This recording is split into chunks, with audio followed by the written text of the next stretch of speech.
Hi, I'm Eric Siegel with ericstrains.com, and this is episode 38 of my video train blog series. Hi there, it's early October 2013, and I've got a lot of stuff to show you and talk about today, so let's go ahead and get started. The first thing I want to talk about is the upcoming open house for my layout that's going to be part of the 2013 Piedmont Pilgrimage Tour of Layouts in the North Atlanta and North Georgia area. It's an event that's organized every year by the local NMRA chapter, and it allows people to go around and see 70 or 80 different layouts of all sorts of sizes and scales. It's a fantastic opportunity, so if you have a chance, come and be a part of the Piedmont Pilgrimage, and you can see all sorts of cool layouts in the North Atlanta and North Georgia area. Now, my open house is going to be on Sunday, November 17th from 11 a.m. to 3 p.m. However, I will probably keep the layout open an extra couple hours just to let people get in who may be at church or something like that. So even though the official time is from 11 to 3, I'll probably keep the layout up until 4 or 5. Now, there's all sorts of layouts on the tour. On my particular day, there's 4 or 5 other layouts to see. So if you're going to come see my layout from out of town, I would suggest coming for the whole weekend to see as many layouts as you can. There's a friend of mine named Bill Dissinger who lives down the road. He's got a really fantastic layout. It's completely finished. It's beautiful. So if you're going to come in town to see my layout, check out his layout as well as some of the other great layouts on the tour. Now, the Piedmont Pilgrimage Tour is absolutely free of charge, and it is open to the public, so if you want to come see my layout, this is your chance. Feel free to drop by. I'd love to see you. If you want more information on the Piedmont Pilgrimage, including driving directions, check out their website. It's at www.piedmontpilgrimage.com. Okay, so now that we've got the open house information out of the way, let's talk about layout progress. There's lots of work going on with the layout right now, so what I'm going to do is take you around and show you what I'm working on, and I'll also talk about my goals in terms of what I'd like to get done before people start showing up for the open house in November. Okay, first let's talk about the thing that everybody's asking about. Everybody's been asking me, hey Eric, what's the status of the big steel trestle in the main room? Well, the first section is pretty much done now. Since the last blog episode, I've added handrails to the deck, and you can see that I salt weathered the handrails so that they would match the rest of the trestle, and I think it looks pretty good overall. So now that the first section is pretty much done, I've turned my attention to the second section, which is going to come off the end of the first section there and wrap around this way. The second section of the trestle is being built as we speak. A few weeks ago, I sent the designs and the track over to Stainless Unlimited, and Jim Ballman, the guy who owns Stainless Unlimited, is currently working on the second section, and hopefully it'll be done in a couple weeks. I told Jim that my goal was to have the second section in place by the time the open house rolls around in November, and he has told me that that should not be a problem, so hopefully he'll be able to get it done in time, and I'll have it in my hands in the next couple weeks. And that'll give me a few weeks to paint it and weather it and do the deck and the track on top and so forth. So that hopefully by the time the open house rolls around, the second section will be fully installed and looking great. The second section of the trestle is going to be about 5 feet long. It's going to start right at the end of the first section there, and then wrap around the backside of this access hole and end right above that blue Conrail Dash 8. So it'll be right at 5 feet long. Now, some of you guys have asked me about this pop-up hole and whether or not the trestle is going to prevent me from popping up through that hole to access the trains.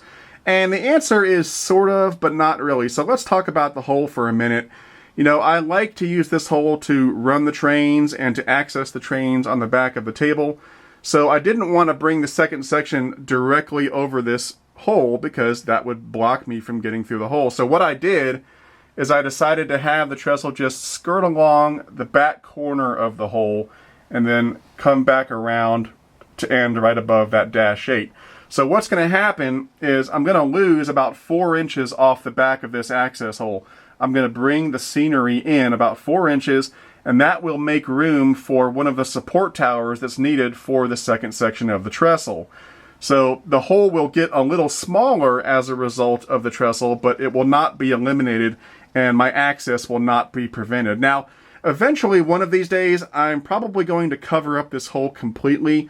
I'll put a hidden access panel on it that'll have scenery on top of it, and that way I'll be able to access the trains on the back side of the table, but there will be some semblance of scenery to make the layout look more complete, because I like the hole, you know, for accessing the trains and so forth, But when it comes to photographing the layout, it kind of takes away from the realism when you can see this giant hole in the middle of the layout. So one day, this hole will be completely invisible. Once the second section is complete, I'll be able to turn my attention to the third section of the trestle over here. The third section will start right above the Conrail Dash 8 where the second section will end, and then it'll come all the way over here to meet up with this track right here on this hill. Now what you're looking at right here is the planning and development phase of the third section of the trestle. What I've done is I've taken some pieces of sectional track and I've just set them on top of pieces of scrap wood, and that allows me to visualize the path that the track needs to take to get from the hill over here to the second section of the trestle. So this is all for planning purposes. It's not permanent. These pieces of wood do not represent where any sort of support towers are going to be. They're just put there to allow me to visualize the path of the track. And this is what I did for the first and second sections of the trestle as well. And the way the whole process works is that once the second section is complete and installed, I'll be able to finalize the shape and size of the third section. And then when I've got it finalized, I will take the track apart, I'll color code it, and then I'll put labels on the track to indicate where I want the support towers to be. Then I'll take all that track, I'll send it over to Stainless Unlimited, and he will build the trestle to go underneath this track. And that's how the whole process works. So my goal right now is to have the third section in place by around late January, February, maybe early March of 2014. Now, common sense might say, well, hey, Eric, once you've got the second section in place at the end of October or early November, why don't you just try to get the third section done in November or December? But November and December, Thanksgiving, Christmas, that's a lot of travel expenses, that's a lot of presents and other money spent, and I typically don't have a lot of money to spend on trestles during those months, so I have to wait until January, or really the end of January, to start spending money on stuff like this again. So that's why the building of the third section will probably start around the end of January, maybe early February 2014. The next thing I want to show you is some new shelving here in the layout room. In a previous episode, I talked about a new shelf that I wanted to add right here to store some diesel engines. So here it is. I built this myself, and it holds 14 diesel engines. It's made out of pine wood and screws, and then I stained it and added a little polyurethane. And I think it looks pretty good. Now, it's not quite done. There are two things that I still need to do. One is minor, and one I need to get done before the next open house. The minor thing is that I want to add a little piece of track underneath each engine. That's just a minor thing. It's cosmetic. It's not going to make that big of a difference overall. But the other thing I want to do before the open house is put a door on the front of this. I've ordered a piece of plexiglass from a local glass maker, and I'm going to put it on hinges and put it on the front of this thing so that there's a clear plexiglass door on the front. And that way, when I have visitors to the layout, there's no risk of somebody accidentally knocking up against one of these things and breaking an engine or damaging it. And especially for little kids, you know, when they come and see the layout and they're walking down here, they won't be tempted to reach in and try to grab one of the engines. But other than that, it's done, and I think it looks pretty good.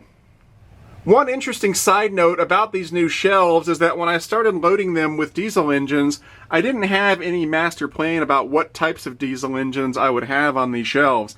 I just knew that I had space for 14 diesels, and I figured I would just put the first 14 diesels I could find on these shelves. But then I started thinking about it, and I knew that I wanted to have all 7 of the MTH UP Heritage series of SD70s, and I knew I wanted to have the 2 MTH Montana Rail Link SD70s that you see up there. So then I thought, well, hey, why don't I just make this an entire display case full of SD70s? And so that's what I did. Most of these are MTH, a few of them are Lionel, but they're all SD70s, and I think that's pretty neat.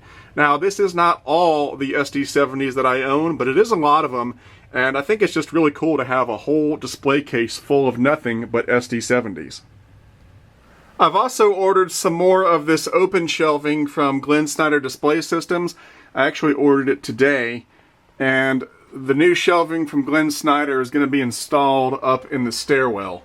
I'm going to add to those 2 shelves that are on this side wall, and then I'll also add some shelving to the wall that's facing us right now there at the top. And then I'm also going to add a couple of the open shelves above this door right here. And then after that, I'll pretty much be out of places where I can install the open shelving, those being places that are up high and out of the reach of children.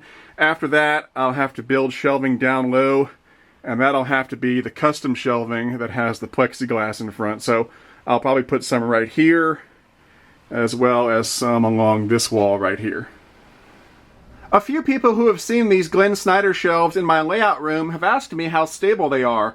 They've said, you know, Eric, those things don't look very sturdy. They look like they could fall off the wall at any moment. Are you sure you want to put your expensive engines on those shelves? And my answer is, yeah, I do want to put my expensive engines on these shelves because they are, in fact, very, very sturdy. Each one of these shelves is a single piece of aluminum, and each shelf is anchored directly into the studs behind the wall. So this shelf, for example, has 4 or 5 screws behind it that anchor it directly into the studs behind this wall. So unless the studs in this wall start coming out, these shelves are not going anywhere. These are specifically built to hold O-scale trains, and they're very, very sturdy. So I trust them completely, and I haven't had any issues with them since I started using them. One of the funniest things I heard about these shelves was someone said to me, Eric, those shelves look nice, but what if you have an earthquake? Those trains could fall right off those shelves. And yeah, that's true, but I don't live in California. I live in Georgia. We do not get big earthquakes here. If I lived in California or someplace that was prone to earthquakes, I might have different shelves, but here in Georgia, earthquakes are not a big concern. And if we did have an earthquake here in Georgia that was big enough to knock things off shelves, then I can assure you that the trains falling off the shelves would be the least of my concerns, because the infrastructure here in Georgia is just not built to handle earthquakes. So we would have a lot bigger problems going on than just some trains falling off shelves, so I'm not worried about it. Something else I want to show you in the main room is a new switch that I added recently. This spot used to be occupied by an Atlas 072 switch. But a few months ago, it broke. Now, it didn't break because there was anything wrong with the switch. It broke because I broke it. I was walking on the layout, and I took a wrong step, and I stepped on the switch and broke it. So I had to replace it. And originally, I was going to replace it with another Atlas 072 switch. But then I thought about it, and I thought that it might be a good opportunity to try something different. And over the years, I've heard really good things about Ross switches, so I thought I would give a Ross switch a try, so that's what I did. I installed a Ross 072 switch. And I gotta say, I'm very happy with it. Now, I'm not going to go ripping up all of my other Atlas switches on the layout and replace them with Ross switches, because there's nothing wrong with the other Atlas switches on my layout. But I am happy with the Ross switch. It's very, very nice. Now, just like everything else in life, these Ross switches do have their pros and cons, just like the Atlas switches do. In my opinion, the good thing about the Ross switch is that the trains move very smoothly through it. There's almost no bumping or hopping or anything like that. It's a very smooth switch. The operation is very smooth. You've also got the wooden ties, which are really cool because real railroad ties are made of wood. And you've got the hand-spiked rails, which are really, really cool. And the best thing of all is that the Ross switches are made in the USA, which is always a plus. On the negative side, even though I think the wooden ties are really cool, I've always thought the wooden ties on Ross and Gargrave's track are a bit oversized for O-scale. I think the Atlas track has much more prototypical looking ties. Even though they're made of plastic instead of wood, they're a much more prototypical scale size than these big wooden ties. And you can see the difference if you look at the Atlas ties here and the Ross ties over here. Now, it's not a big deal, but it is just one little tick in the negative column for the Ross switches, in my opinion. The other negative about the Ross switch isn't even the switch itself, it's the switch motor. Ross doesn't actually make the switch motor. They make the switch itself, but the switch motors are made by Z-Stuff, and then Ross just puts them on their switches. You can either get the DZ1000 switch machine or the DZ2500. I chose to try the DZ2500, and I gotta say, it's a little flaky. It's okay, it works most of the time, but sometimes it will throw when I don't want it to throw, and it won't throw when I want it to throw. So it can be a little flaky from time to time in my experience so far. What I will probably do in the future is replace the DZ2500 with a Tortoise switch machine under the table, because I've heard really good things about the Tortoise switch machines. And then in the future, if I do order any more Ross switches, I will just order the switch by itself with no switch machine, and then order the Tortoise switch machine on my own and install it on the switch. Now, in all fairness to Z Stuff, I have heard that the DZ1000 switch machine is much more dependable than the DZ2500. I can't verify that myself, but that's what I've heard. So it may be that if you buy a Ross switch and get the DZ1000 switch machine instead, it may work perfectly fine for you for a long time. But in my experience so far, the DZ2500 is okay, but it can be a little flaky at times. Now, since I pointed out the pros and cons of the Ross switch, I feel it's only fair to point out the pros and cons of the Atlas switch as well, because like I said, everything in life has pros and cons, and the Atlas switches are no exception. On the plus side, I've always liked the prototypical size of the Atlas ties on their switches and their track system in general. I think they're much more realistically sized than the wooden ties on Ross and Gargraves. Now, that's just my opinion. You're free to disagree with it. I know a lot of you guys swear by the ties on Ross and Gargraves, and that's perfectly fine. This is just my opinion. I've always liked the ties on the Atlas switches better. Another thing I like about the Atlas switches is the switch motor mechanism. It's low profile, it looks really neat, it's easy to use. You can throw it like that, or you can wire it up, and the wiring of the switch is very easy. It's much easier, in my opinion, than the Ross switch. And also, the switch motor on the Atlas switches is included with the switch. You don't have to pay extra for it. It's always there, but if you want to disconnect it and use a third-party switch machine, you can always do that as well. Another thing I've always liked about the Atlas switches is that they have this nice non-derailing feature where if you have the switch thrown in one direction and a train comes in from the other direction, it has this spring-loaded rail here and it just pushes the rail over, the train goes through, and then the rail snaps back to where it was. And I like that a lot. Now, the Ross switch will do this as well, but the spring is a lot tighter, so it takes a little more force to push that rail over. And therefore, if you have a real lightweight car go through the switch, it's not always a guaranteed thing that it'll be able to push the rail over. But these Atlas switches have a real loose spring, and that allows it to go over really easily, but still snap back.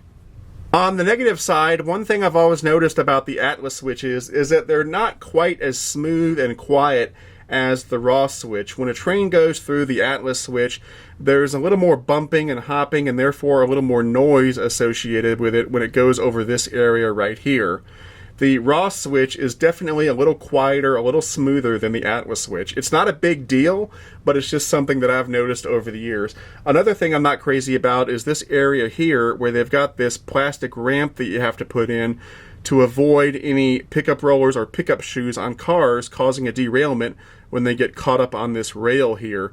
Again, not a big deal, but it's just something I've noticed over the years. And then the final thing I'm not crazy about are these throw rails. They're not the same metal as the other rails on the switch. For some reason, they used a different metal, and it's chrome plated. And over time, that chrome plating degrades and starts to flake off, and you get sort of a weathered, worn down look to these rails over time. Now, that could be a good thing for some people. If you like having a weathered look, that could work to your advantage, but I've just never understood why they used chrome plating on these rails and didn't just make them the same metal that's used on the rest of the switch. Now, all three of those negatives are minor issues. They don't really affect the functionality of the switch, and overall, I've been very happy with the performance of my Atlas switches on the layout over the years. So now I'm sure some of you are going to ask me, hey Eric, are you going to replace all the Atlas switches on your layout with Ross switches? The answer is no. I've got 28 switches on my layout, all but one of them are Atlas, and they're all working perfectly fine, so there's no reason for me to replace them right now. Now, later down the road, if any other switches happen to wear down or break, or if I have to add any new switches to the layout, I may use Ross switches. I may not. It just depends on how I feel at that time. But right now, I'm not in a hurry to replace any of the Atlas switches because, like I said, there's nothing wrong with them.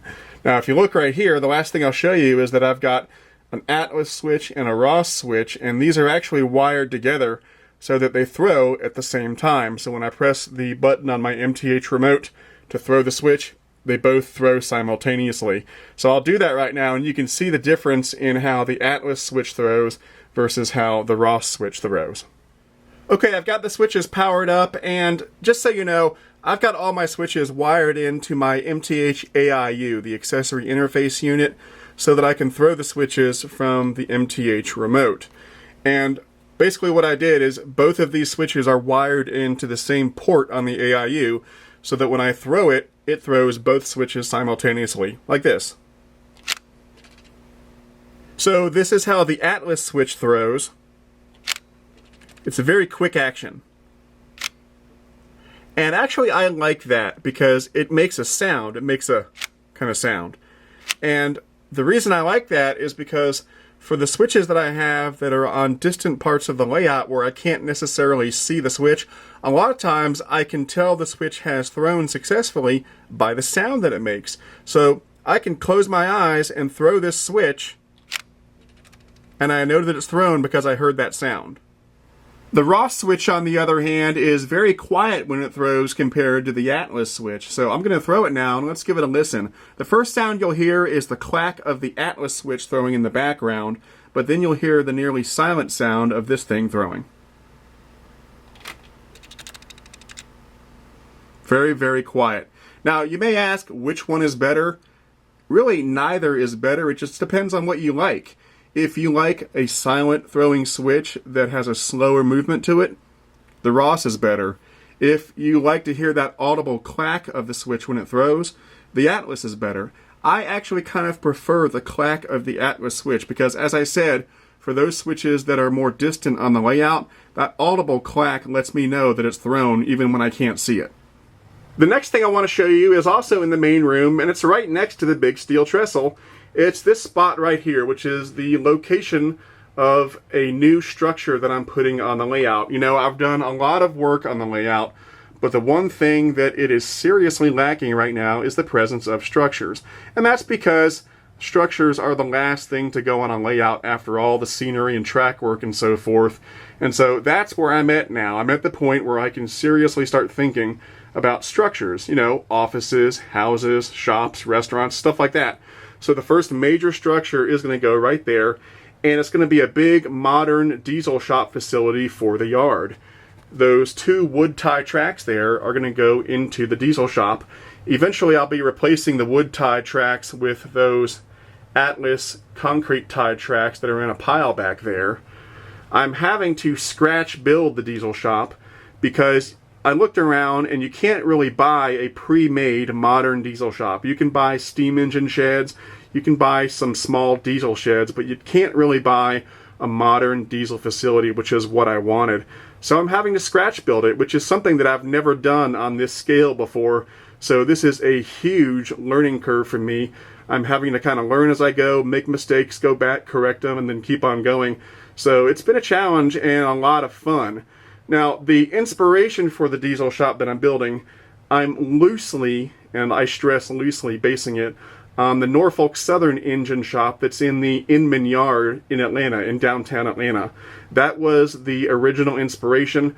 My structure's not going to look much like the Norfolk Southern shop, but that was the original inspiration. So now, what we'll do is go back to my makeshift workbench in the Carolina room and take a look at the diesel shop that's currently under construction.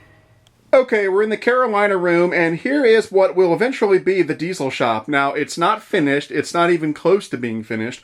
What you're looking at is the skeletal structural framework of the building. It's the steel I-beams and so forth that make up the framework of the building.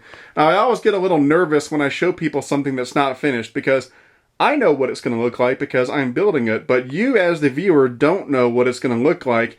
And so there's probably some people out there who are going to see this and say, that doesn't look like a diesel shop. So if you're one of those people, just trust me, it will eventually look like a pretty cool diesel shop.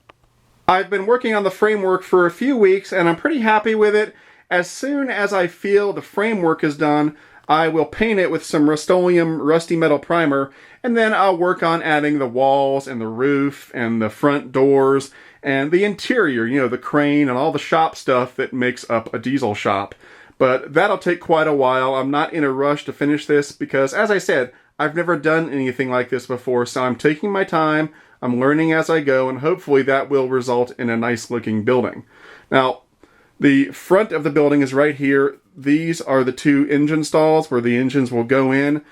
It's long enough where it should fit most of my diesels. I don't know if it'll fit the entire DD40, but anything other than that, it should fit just fine. If you're wondering what materials I'm using to build this, it's all made from styrene plastic that's made by Plastruct. That is this brand right here, Plastruct.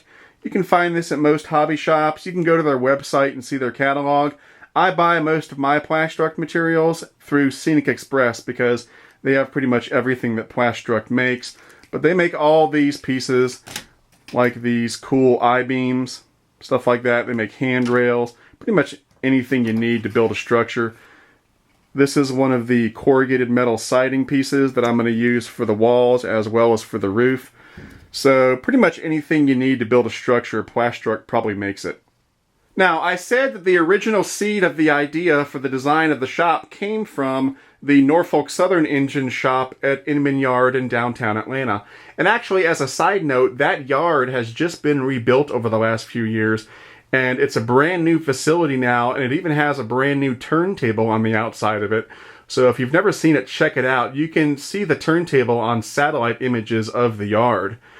But I also took inspiration from an unusual source, and that is the facility that my son takes his weekly batting and pitching lessons at. He's a big baseball player, and he takes private batting and pitching lessons every week at a facility here in Woodstock.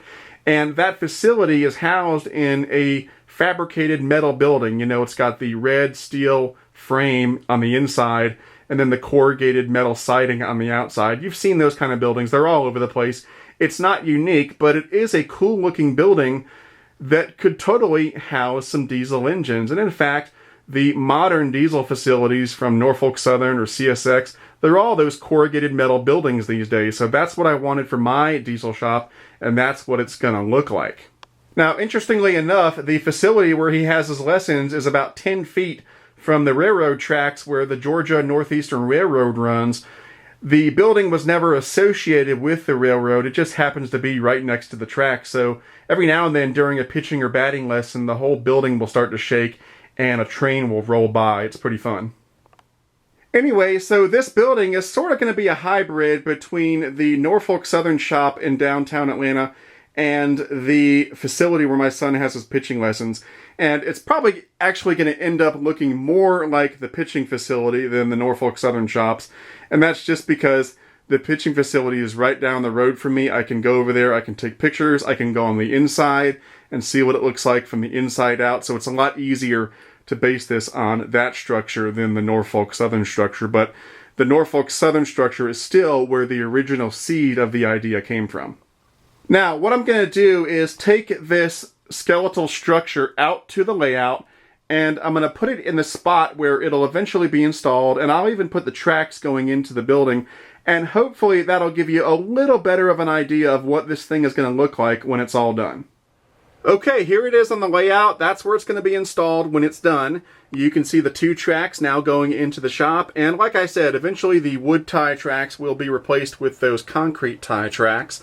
And again, once the frame of the building is done, I'll add the roof and the walls. I'll put big garage doors on the front, other smaller doors on the sides of the building. I'll put lighting on the inside and outside of the structure.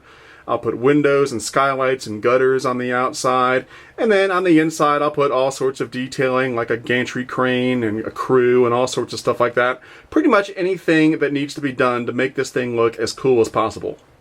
The Carolina room is a bit of a mess right now because the main table is being used as my makeshift workbench. But before the pilgrimage, I would like to get some more work done on the waterfall and lake area. I'd like to get them done if possible. I don't think I'll have time to get the creek and the water wheel and the mill done. That's probably not going to happen in time for the pilgrimage. But some good progress on the lake and waterfall would be great. I'm also doing some signal work. This is a new signal that I just put in the other day. It's not working yet because I need to get some more Atlas signal cables. But as soon as those arrive, I'll be able to hook this up and it'll be working. And before the open house, I would like to get maybe 3 or 4 new signals working. The last place I want to show you today is the Colorado room. Just want to show you some progress here. I have not done a ton of work here since the last time you saw this room, mainly because I've been doing work on other areas of the layout, but I have done some stuff. I've done some ballast work back there on the narrow gauge line. I'm also preparing to do some work on the passenger station on the narrow gauge line. I'm going to put some lighting on the inside and do some scenery work around the outside, basically just to make it look more like a real passenger station. And then over here, I've done some more ballast work on the reverse siding here. And then if we come over here, I'm doing some track work here. I've got the track ripped up to install this new switch, and that switch has this line going off into the sunset, so to speak. It's going to go off into a tunnel and just disappear into the tunnel. It's not going to really go anywhere, but it's going to give the illusion of the narrow gauge line going somewhere distant, and therefore make the narrow gauge line look a little bigger than it really is. Finally, let's take a look at the newest item in the Colorado room, which is this new upside-down truss bridge on the narrow gauge line. In a previous episode, I had a temporary bridge going over this gap that was made out of a couple strips of wood, and I talked about replacing it with an upside-down truss bridge, so here it is. I made this out of strips of wood. It took about 3 or 4 hours to build, and I'm pretty pleased with it. Now, there are different types of truss bridges. There are Warren truss bridges, there are Pratt truss bridges, and so forth. This is a Howe truss bridge, H-O-W-E, or a close approximation to a Howe truss bridge. And I chose that because the bridge that I based this on, which is an upside-down truss bridge in New York, is of the Howe truss bridge design. So that's why I chose this design. And again, I think it looks pretty good. Now, this is not the first one that I built. The first one that I built is right here. I built this in a couple hours, and it was going to go right here. And it's okay, but I just didn't like it. It was too deep. I just didn't like it for whatever reason. I just didn't like the way it was going. It's also a little lopsided. You can't tell in the video, but it's a little lopsided because it was my first try. So I put this one aside and decided to start over. Now, I will probably use this somewhere else on the layout, maybe as a footbridge or something, but I'm much happier with the second rendition, which is the upside-down Howe truss bridge. Before the open house rolls around in November, I do want to try to make some more progress in the Colorado room here, especially back there on the narrow gauge line. I want to try to do some more mountain and hillside work and enclose some of that backtrack there in tunnels. And I also want to, of course, finish this little spur line that goes off into nowhere. And by the way, the tunnel portals that I'm going to make for the narrow gauge line up here, I'm going to make them myself out of wood, the same wood that I used to build that bridge. I felt that old school wooden tunnel portals would be kind of appropriate and cool for the narrow gauge line. And finally, down here on the standard gauge line, I'm planning to do some more scenery work down here in preparation for what will eventually be the Coors Brewery in this area here. And that includes the installation of my first grade crossing, which will go across these two tracks, and of course include a couple of crossing signals. So for those of you who have always been asking me if I'm going to have any grade crossings and crossing signals on my way out, the answer is yes. I just haven't gotten to them yet. The first one of those will be right here. I don't know if it'll be done in time for the open house, but I'm going to try. Okay, that about wraps it up for this episode. I hope you enjoyed it. As you've seen, there's lots of stuff going on with the layout right now in preparation for the open house in November, and there's going to be even more stuff going on in the coming weeks, so I'll be sure to show you that progress over the next couple episodes before the open house, so keep an eye out for those. Anyway, that's it for now. I'm Eric Siegel, and I'll see you next time.